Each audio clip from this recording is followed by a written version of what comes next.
Vivemos cada vez mais em um mundo de atenções divididas. É quase que proibido fazer uma coisa de cada vez. Estamos sempre lendo alguma coisa no celular, ao mesmo tempo que assistimos alguma coisa na TV, ao mesmo tempo que conversamos com alguém. A exigência por agilidade e rapidez em todas as funções que exercemos está nos deixando cada vez mais ligados no piloto automático. Mas o fato é que esse modo de vida, em que a nossa atenção é dividida em várias pequenas ações, acaba nos afastando de um estado de presença e de atenção plena.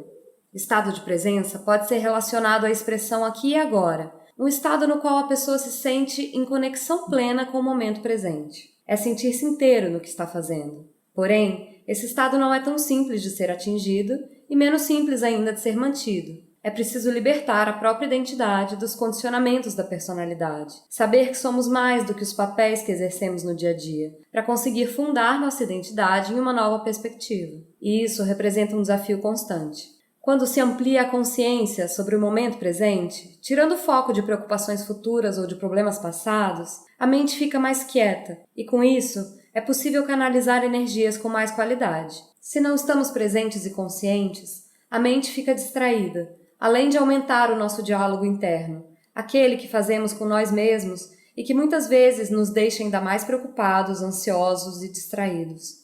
E isso muitas vezes nos impede de perceber as coisas boas que estão acontecendo no presente, de reconhecer o valor do momento quando ele está acontecendo. Para não sair pela vida repetindo o clichê "eu era feliz e não sabia", é preciso estar atento e forte. Ser feliz sabendo dá trabalho, mas a vida ganha muito sentido. Vamos conversar? É uma conversa. São devaneios. São problematizações. São banalidades. São tentativas de fazer uma travessia mais leve, mas também mais atenta. Eu sou a Flor Reis. E eu sou a Thay Pascoal. E esse é um convite para ser adulto.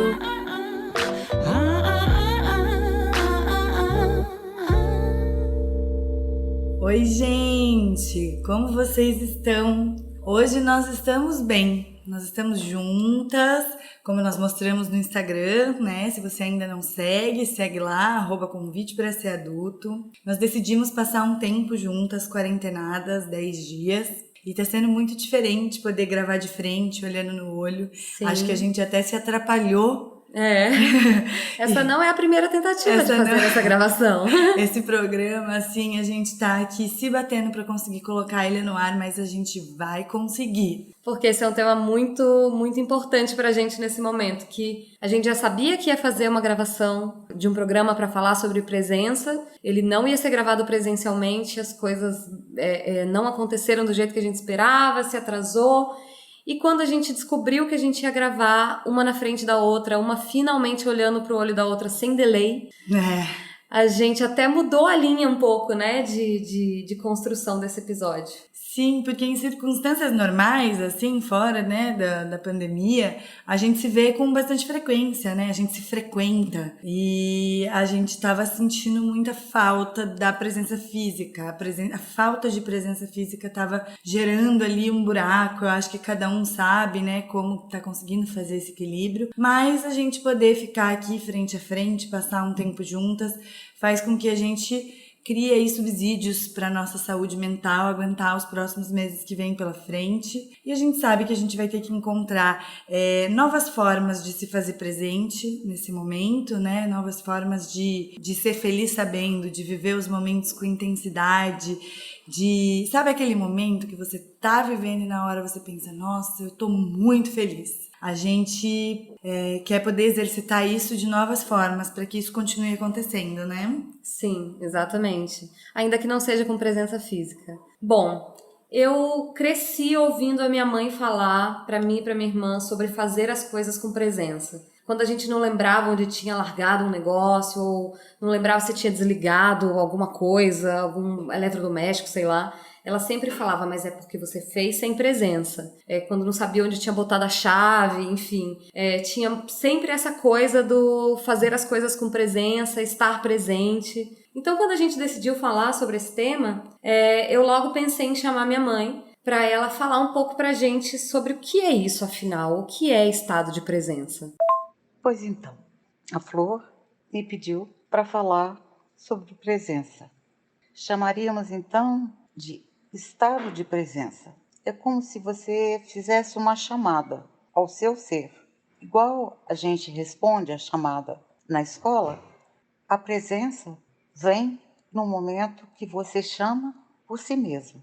Praticar a presença é sentir as suas pulsões genuínas que brotam do seu ser, considerar cada uma delas e criar formas de representá-las, de preferência desocupando-se de fazer para acertar e movimentando-se para se realizar. Sair do que nos obriga, dos que nos conduz de fora para dentro, do que nos rouba.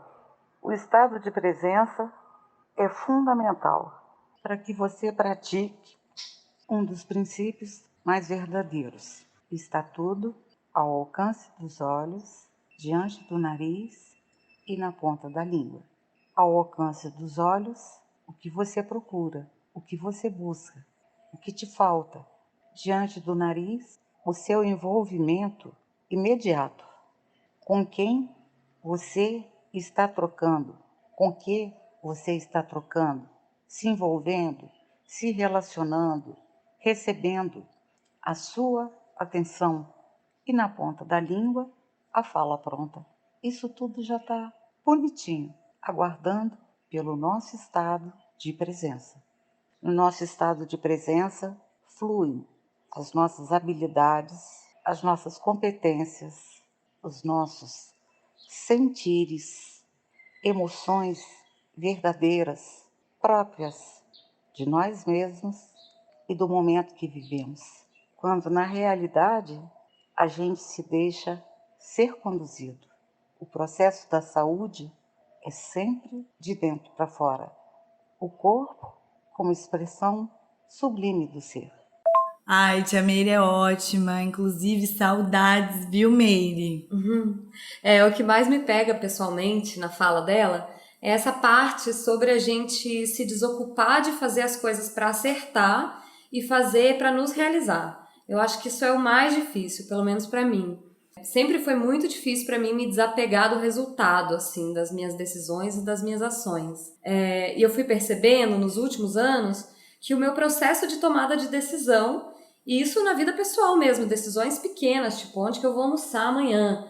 Eu comecei a ver que esses meus processos de tomar pequenas decisões, eu sempre me baseava muito mais em cálculo de resultado do que no meu desejo. Eu não olhava para o meu desejo de ir ou não ir a um lugar, de fazer ou não fazer uma coisa. Eu pensava que se eu fosse eu gastaria tanto de tempo, eu gastaria tanto de dinheiro, eu depois teria tanto tempo para fazer tal coisa. Eu ficava fazendo assim um equacionamento de hipóteses e variáveis para tomar uma decisão, por menor que ela fosse, ao invés de parar e investigar qual que era o meu real desejo. Até que eu entendi o quanto que isso estava me furtando de viver o presente com mais inteireza, sabe? Porque fazer cálculo de probabilidade é viver no futuro, né? E decidir de acordo com o seu desejo é viver no presente, é viver no agora. Eu sou um pouco assim ainda com o cálculo das coisas. Inclusive, conversamos sobre isso. Tenho dificuldade de desapegar do que está acontecendo, do que vai acontecer. Fico fazendo pequenas projeções, né? Mas sobre o estado de presença, eu sempre penso numa situação específica, porque por muito tempo eu trabalhei longe da onde eu morava, então era todo dia ida e volta, 40 minutos a 1 hora, 2 vezes ao dia, né? Na ida e na volta. Então, às vezes eu entrava no carro em um ponto, saía no outro. Quando eu saía, eu não tinha ideia de como eu tinha chegado lá. E não foi porque eu dirigi com desatenção, porque dirigir é uma tarefa automática que meu cérebro está programado para fazer, assim como lavar a louça, tomar banho, escovar os dentes. Você não requer, né, uma presença inteira. Exato. Você vai escovar os dentes, você faz isso no automático, porque o cérebro é programado para ir eliminando o desgaste e o sofrimento emocional. Então, coisas que você faz repetidas vezes, como dirigir, o seu cérebro simplesmente entende aquilo como uma tarefa. E aí você passa, assim, esses 40 minutos, 1 hora dentro do carro, e você tá onde, né? Porque ou você tá vivendo uma ansiedade, pensando no que vem depois, ou você tá rememorando algo. Sim. E rememorar normalmente é remoer. É você tá olhando para algo, para se cobrar, para dizer que se você tivesse feito de outro jeito. Dificilmente você tá lá rememorando o passado, porque Sim. você quer pegar aquele ensinamento pro teu dia a dia. E isso é uma forma que o cérebro fica gerando esse ruído mental, e tentando gerar prazer instantâneo, né? Então a gente faz várias coisas para ter esses prazeres instantâneos e eliminar o sofrimento, mas na verdade a gente sabe que isso não elimina o sofrimento, ele só acoberta, né? Abafa. Sim, sim. E cria outros tipos de sofrimentos, né? Porque viver em um estado constante de ansiedade é um sofrimento imenso. Sim, eu separei aqui um trecho do livro O Poder do Agora, do Eckhart Tolle, e ele diz assim: estar identificado com a mente é estar preso ao tempo. É a compulsão para vivermos quase exclusivamente através da memória ou da antecipação. Isso cria uma preocupação infinita com o passado e o futuro, e a relutância em respeitar o momento presente e permitir que ele aconteça. Temos essa compulsão porque o passado nos dá uma identidade e o futuro contém uma promessa de salvação e realização, e ambos são ilusões. Então, essas ilusões são uma forma que a mente encontra para que a gente fique nesses pontos selecionados e não permite que o momento presente aconteça quando ele está de fato acontecendo. Sim, enfim, que ele nos marque, né? Que ele nos tenha. Eu acho que a gente tem que ficar muito atento, né, para esses mecanismos que nos roubam demais a atenção no presente. Não só os mecanismos internos, os sentimentos, como as coisas que a gente faz. Eu acho que uma coisa que nos rouba muito, acho não, né? Tenho certeza, estamos vivendo isso na pele, é o celular, né? Especialmente em fase de pandemia, em que a gente só se relaciona com as pessoas, com a grande maioria das pessoas, através da tela do computador ou do celular, a gente se legitimou a ficar preso dentro dessas telas, a gente se legitimou a passar o dia dentro delas. Às vezes a gente está falando com pessoas, às vezes a gente está simplesmente usando o celular como um instrumento para estar com outro, mas numa grande parte do tempo que a gente está olhando para a tela, a gente está fugindo do presente, né? Fugindo da nossa realidade. Seja no Instagram, seja vendo coisas aleatórias, abrindo abas sem parar, porque você se distrai com tudo. Eu fiquei pensando muito nessa coisa do celular com relação à coisa da presença. E me lembrei daquela vez que a gente foi naquele festival, que não pegava celular, e a gente não sabia, assim, a gente foi para um festival por alguns dias, e a gente não sabia que não pegaria celular em absoluto, assim, a gente achou que um sinalzinho em alguns cantos, assim, ia ter, e não teve sinal nenhum, e foi uma das experiências mais ricas que a gente teve nos últimos tempos, porque assistir shows, assistir música ao vivo, né, os shows acontecendo, sem aquele monte de telinha de celular das pessoas filmando, sem a gente querer filmar, porque se não tem um monte de gente filmando, você nem se lembra de filmar, você não quer filmar, você não tá ligado naquela frequência assim do registro, sabe? E além disso, quantas pessoas interagiam. Nossa, era completamente diferente a dinâmica. Porque, assim, todo mundo que já foi em shows nos últimos anos, você sabe, né? 70% das pessoas estão com o celular ligado. Sim. Antes de você enxergar o palco, você enxerga um mar de celular por cima das pessoas, né? E tá numa experiência, assim, onde era um público muito grande e que quase ninguém estava ali preocupado em registrar o momento, porque as pessoas sequer estavam andando com esses celulares, né, durante o dia. Ele não funcionava para nada. Então fazia com que a presença coletiva, a comunicação, o tanto que você podia se comunicar e se conectar com as pessoas na presença delas faz muita diferença. Então acho que foi uma experiência mesmo relevante. Sim, foi muito... Porque a gente sabe, assim, o quanto o celular nos distrai, o quanto a gente fica agarrado, mas realmente ser obrigado a ficar sem ele na prática Foi muito transformador. Pra mim foi muito forte, porque eu estava vivendo um problema na vida real, assim, fora daquele lugar, muito grande, mas um daqueles problemas, assim, que você não tem nada a fazer sobre ele naquele momento, você não vai conseguir resolver ele com uma ação pontual no presente, mas que ele te ocupa toda a banda larga mental, assim, você consegue pensar em pouquíssimas outras coisas além do problema, e fica ligado no teu celular esperando notícia e tal. E quando a gente chegou lá e eu vi que meu celular não ia funcionar, não importava o quanto eu tentasse, eu olhei para aquilo e olhei para você e falei, quer saber? É um sinal do universo para eu me desligar desse troço. E foi libertador, assim, foi incrível. Eu acho que isso tem muito a ver com viagens e outras situações que a gente acaba saindo da nossa situação corriqueira, né? Como a gente estava conversando, às vezes os casais dizem, nossa, mas o nosso melhor momento é quando a gente está viajando, ou coisas desse gênero. Porque as pessoas em viagem estão mais presentes, porque querem viver aquele lugar, né? Pagaram por essa experiência, ou estão com pessoas, né, com as suas famílias, numa situação diferente, conseguem viver com mais presença. Porque investiram seu tempo, seu dinheiro, sua energia nisso. Então, quando a gente viaja, a gente consegue, às vezes, curtir muito mais momentos corriqueiros, vívidas, né? A gente tem lembranças vívidas de viagem porque a gente está mais presente em viagem do que a gente está presente na nossa vida. Com exceções, né?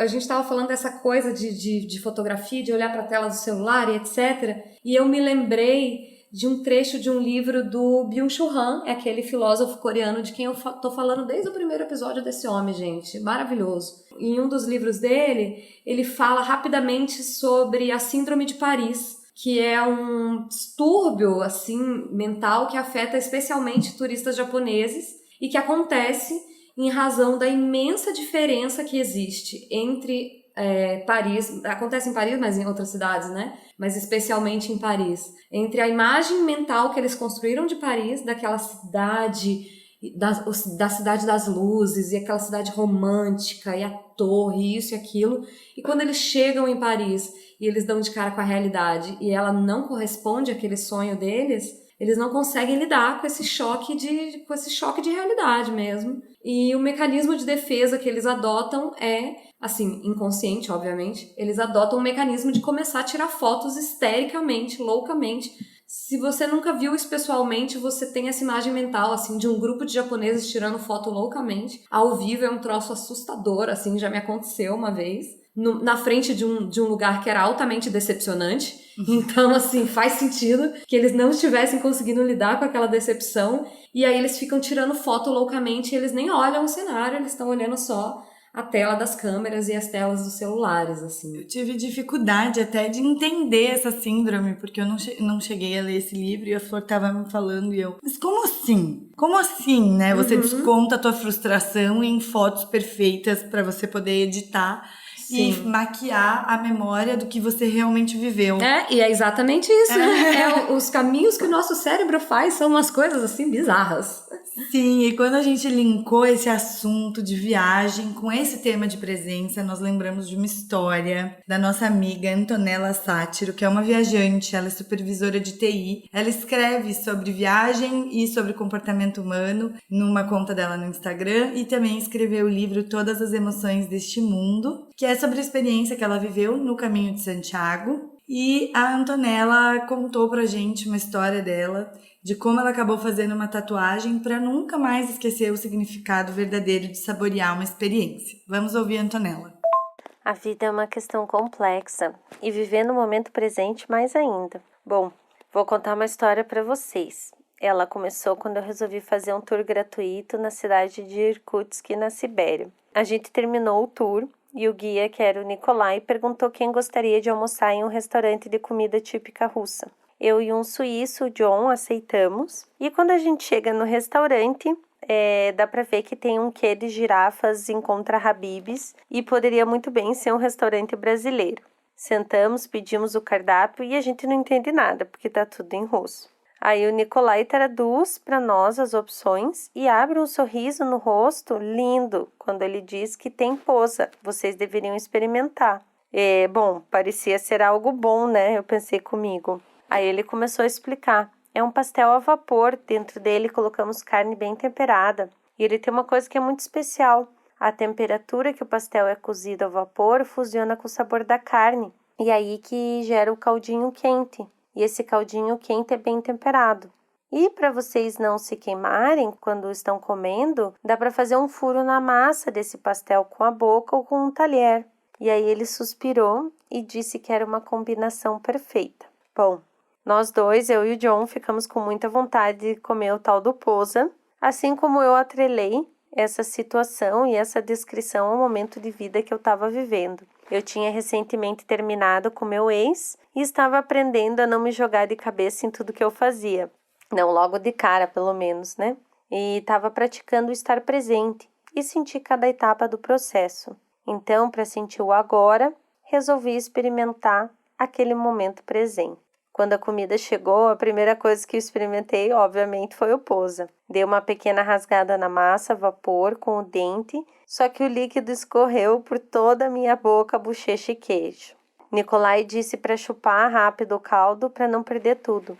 Aí eu entendi. Não vai ser na primeira vez que eu vou aprender a apreciar o potencial do posa, o tal do pastel. Eu teria que comê-lo várias vezes para aprender a degustar o caldo da maneira correta, aproveitando cada parte do sabor. E foi aí que eu entendi que quando vivemos uma fase da vida, nos abrimos para ela e aproveitamos o desabrochar do processo. Tudo tem um momento certo para acontecer. Foi a maior epifania em relação àquela tatuagem que decidi fazer na Rússia para me lembrar da transição da velha Antonella para a nova Antonella, usando o tal do pastel posa como exemplo. Aí o Nicolai disse que conhecia um estúdio e me levou até lá. Quando chegamos, a loira estilosa pergunta o que quero tatuar e digo, posa. Você tem certeza, sabe o que é? Eu digo sim, quero tatuar pastel no meu pescoço. A expressão dela foi muito impagável. Eu vi os neurônios tentando processar o que aquela brasileira doida estava querendo tatuar no pescoço. Eu respondi para ela, sou uma amante das histórias humanas, sou grata pela minha história e estou, como todo mundo, tentando me encontrar nesse mundo complexo, a viver o agora. Ai, eu amo essa história que a Tonton contou pra gente num pré-carnaval. Sim. Em Curitiba, num momento assim muito feliz, que a gente tava muito empolgada. Não vou contar os bastidores desse momento, entendeu? Porque era carnaval. Mas pode ter acontecido o quê? Tequilas de botecos, mas não vou falar quem.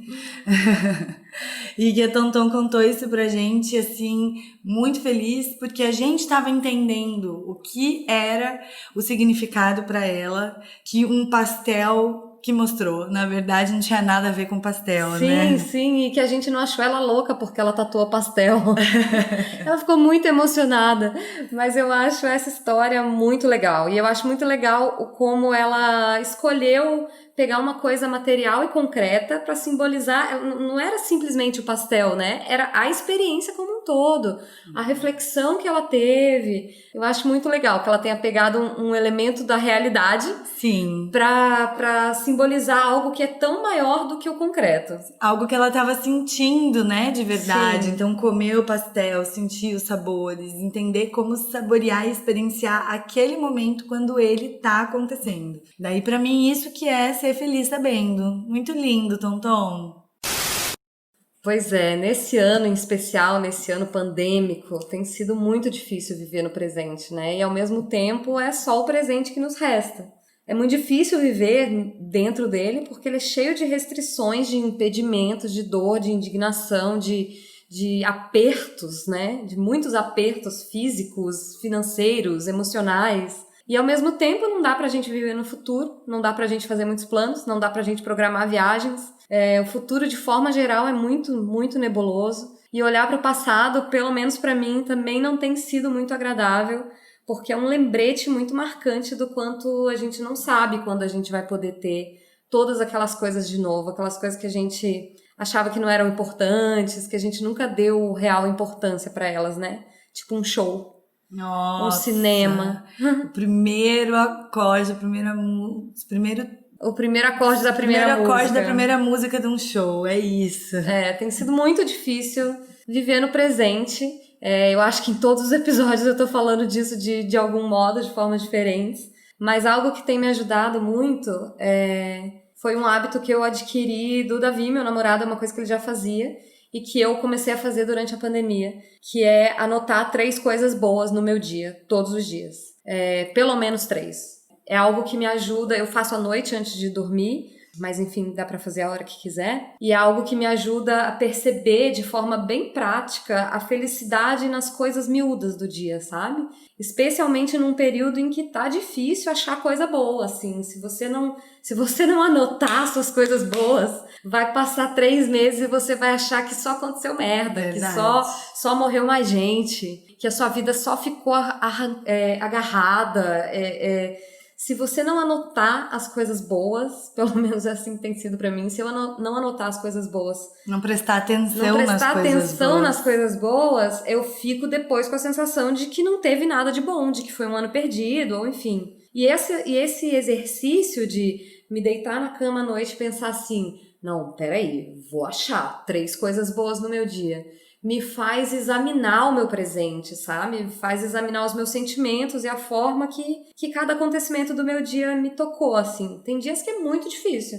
É muito difícil tirar suco daquele dia e arranjar 3 coisas. E ao mesmo tempo tem dias em que eu anoto muitas coisas, muito mais de 3. Mas a verdade é que sempre dá pra arranjar 3 coisas. Nem que seja, tipo assim, depois que eu chorei por 3 horas, eu tomei uma Neosaldina e melhorei. Ai, não.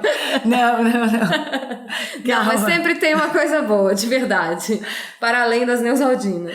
E a gente tá falando muito também de futuro, porque eu acho que quando a gente pensa que o que tira a gente do presente é a ansiedade de querer projetar o futuro. Acho que faz sentido, mas também é interessante ver a forma com que a gente olha para o nosso passado, né? Então eu tenho um exemplo pessoal, que a minha experiência no intercâmbio, que tem assim mais de 10 anos agora já, quando eu olho as fotos, quando eu falo dessas histórias, eu sei que eu vivi naquele momento um dos momentos mais felizes da minha vida. Mais ricos, Mais né? ricos, e que, enfim, até as coisas ruins que eu tava passando lá seriam boas pra minha vida depois, assim. Teve muito significado, e hoje eu olho pra essas fotos, eu me acho, assim, muito linda. Eu fiz com 2 amigas, eu olho pra elas, eu acho que elas estão muito lindas nas fotos, porque eu sei o quanto a gente tava feliz e a gente estava vivendo aquilo de verdade. Mas eu tenho dúvidas se enquanto eu estava vivendo, eu sabia o quanto eu estava sendo feliz. Sim. Se aquilo realmente estava marcando a minha vida enquanto eu estava vivendo, como veio a ser marcante depois, né? E eu acho que é importante a gente tentar reconhecer esses momentos felizes quando eles estão acontecendo. Porque tem essa síndrome que todo mundo já, em algum momento da vida, sentiu. Nossa, eu tô tão feliz, mas isso me dá medo porque eu sei que vai passar. Sim. Isso é a prova de que a gente não consegue relaxar e aproveitar o momento. A gente fica tão feliz que a gente sabe que não é fácil assim alcançar aquele momento, que daí a gente acha que, né, a gente pode perder isso a dá uma qualquer boicotada, momento. né? Exatamente. A gente já se boicota porque a gente pensa, já pula lá pra frente quando a gente sabe que já não vai estar tão bom, quando a gente sabe de um obstáculo que tá pra vir. E isso nos rouba de ser feliz agora. Da presença. Sim. E a vida é uma roda, né? A roda da fortuna. Sim, a roda da fortuna do tarô. E eu acho que é sobre ser feliz sabendo, mas é sobre ser triste sabendo também. É sobre ser raivoso sabendo também. É sobre ter medo sabendo que tá tendo medo. É sobre sabe? se frustrar também, aceitar a frustração. E eu brinquei agora mesmo, que a gente passou muito nervoso com essa gravação. Falei assim, mas as coisas vão sair, então, nem que seja na força do ódio, entendeu? Sim. Daí depois a gente muda, a Flor falou, então vamos pela força do amor. Eu falei, então tá. Então tá. Aí a gente transmuta a energia, pega uma ametista. É isso mesmo. Como a gente já contou no episódio do Mystifixe, a gente pega uma ametista, transmuta energia e vai na força do amor e põe os pés no presente. A gente começou aqui contando no episódio sobre estarmos juntas, né? Sobre estarmos frente a frente. A gente estava em isolamento quase que completo, né? Só saindo para fazer compras, Sim. só saindo para aquelas necessidades essenciais. desde março. E como a Thay falou, somos amigas que convivemos muito próximo, que participamos muito da vida uma da outra. E quando a coisa começou a não dar sinal de melhora ou de normalização, a distância começou a pesar muito, a distância de todo mundo, mas em especial a distância uma da outra, assim. A gente queria muito se ver, mas eu comecei a perceber que a partir das nossas ligações de vídeo, das nossas conversas à distância, que pra gente conseguir estar presente uma com a outra de verdade, e não só ansiosa, querendo colocar os assuntos em dia, querendo partilhar angústias, querendo desabafar, a gente precisaria de tempo. A gente precisaria de tempo na presença uma da outra, pra gente viver um pouco uma outra, sabe? Eu acho que durante a pandemia, cada vez mais, a gente tá vendo que as pessoas que cumpriram o isolamento desde o início, como a gente, elas estão começando a abrir suas pequenas exceções pessoais ao completo distanciamento para não enlouquecerem. No nosso caso foi bem isso, foi bastante para não enlouquecer. E aí cada um vai fazer isso medindo os próprios riscos, sem expor as outras pessoas a risco. O que a gente está dizendo não é que a gente agora vamos todo mundo se encontrar, porque a gente sabe que isso é uma impossibilidade real. Sim. Mas pra gente ir encontrando formas de estar presente na vida um do outro, ainda que não seja por presença física, ainda que não seja de perto concretamente, pra gente conseguir estar presente na nossa vida e na vida do outro. A falta de presença física, ela é insubstituível pela tela, enfim, e aí cada um tem que encontrar a sua medida de entender também o que é saudável pra você, o que é saudável a longo prazo, né? Porque a gente tem que pensar... Porque o prazo agora é longo. A gente tem alguns meses garantidos pela frente ainda assim, né? Mais do que o período que a gente já passou assim, provavelmente. Então, tem que ter recursos emocionais para conseguir passar por isso, né? Cada um decide também qual é a tua medida, quem são as suas pessoas para encontrar, mas isso não impede de exercer a presença de outras maneiras que não sejam físicas, Sim. né? Porque o celular vai nos engolir, mas, enfim, pense em como você pode estar presente, como você pode demonstrar presença para as pessoas que você ama, porque presença é um exercício, né? Sim. E você tem que praticar, a gente tem que praticar. Às vezes, eu já vi acontecer muitas vezes que a gente, às vezes, cobra alguém que dê uma presença que a pessoa não tem desejo ou naquele momento disponibilidade para entregar, condições para entregar, e muitas vezes também a gente quer que as pessoas nos façam presente na vida delas quando a gente não se esforça. Então, se alguém não te convida para uma festa um dia, você fica, mas não me convidou. Se acontece alguma coisa relevante na vida da pessoa e você não fica sabendo, você fica chateado. Nossa, mas por que eu fui o último a saber? Quando, na verdade, quando acontecem essas coisas, faz uma análise do quanto você é presente na vida das suas pessoas, o quanto você é presente, né, na vida da tua família, dos teus amigos, né? Às vezes a gente pensa assim, minha família não me conhece, ou, enfim, meu amigo há 10 anos e não me conhece. Antes disso, pense em quanto você entregou de você. Sim, o quanto você não tá no piloto automático também, né?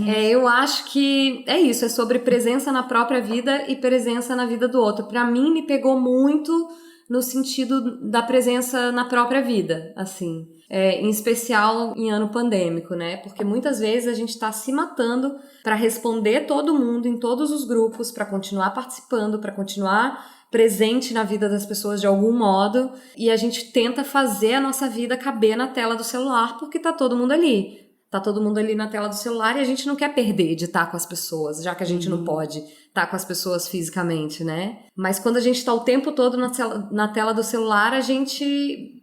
todos os seus amigos estão ali, mas você não tá ali, você não tá dentro da tela, você tá dentro de você. E eu acho que nessa fase, assim, de ter que ficar em casa o tempo todo e de tanto caos, tanta insegurança, é muito fácil a gente entrar num mecanismo de começar a assistir coisas sem parar, assistir live, assistir curso, assistir filme, assistir série sem parar, de ler sobre uma coisa sem parar, de mergulhar em universos para nos tirar da realidade, assim. E eu acho que é muito fácil no isolamento a gente enxergar a dificuldade de estar presente na vida do outro, porque existe uma distância concreta e material entre a gente e o outro. mas é muito mais difícil enxergar a distância que a gente tá da gente mesmo, especialmente quando você tá sozinho na sua casa. Você fala, não, eu tô aqui comigo. Mas muitas vezes você continua fugindo para outras narrativas, para o teu passado, para o teu futuro, para a vida dos outros. A gente desenvolve mecanismos compensatórios o tempo todo, né? Sim, e como a gente falou, né, isso são só mecanismos de alívio. Então, a próxima vez que você estiver vivendo um momento feliz, segura ali, fica lá. Agarra na mão do seu momento. Do seu momento e seja feliz sabendo.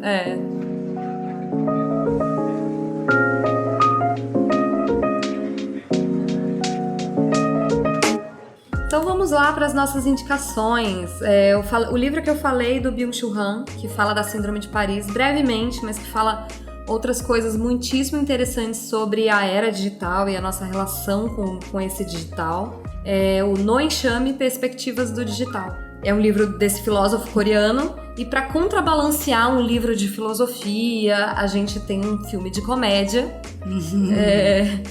Já tem alguns anos esse filme. Como você disse, ele é antigo. Ele é antigo. Assim. A gente estava na faculdade, no caso, mas ele é antigo mesmo. Sim, é o Clique, com o Adam Sandler. Talvez vocês já tenham assistido. É um filme em que ele ganha um controle remoto, compra, não me lembro agora, e que ele consegue controlar o tempo, que ele consegue voltar, rebobinar, ele consegue dar fast forward, ele consegue mutar a pessoa. Fugir do presente de todos os jeitos. Fugir do presente de todos os jeitos, e aí a gente vai vendo as consequências no filme de um jeito bem, bem lúdico mesmo. A gente vai vendo as consequências que a fuga do presente podem ter. E queria indicar também, né, o livro que eu mencionei no meio do episódio, O Poder do Agora, do Eckhart Tolle. Não sei se eu tô falando certo, pessoas, mas esperamos que sim. É um livro um pouco longo, mas ele é um pouco repetitivo, mas a teoria é bem legal e vale a pena conhecer. E aí a gente queria aproveitar vocês também, então, para estar presente lá no grupo do Telegram. A gente tá montando a nossa comunidade e tá sendo bem legal fazer algumas trocas, continuar os assuntos. Então esperamos vocês. O link tá na bio do nosso Instagram, @convite-para-ser-adulto. A minha @ pessoal é taipascoal no Instagram e Pascoal Tayane no Twitter. A minha @ é flor_reis e a gente também tá no e-mail convite-para-ser-adulto@gmail.com. É isso, gente. Fiquem presentes e fiquem bem e cuidem de vocês. Um beijo. Um beijo.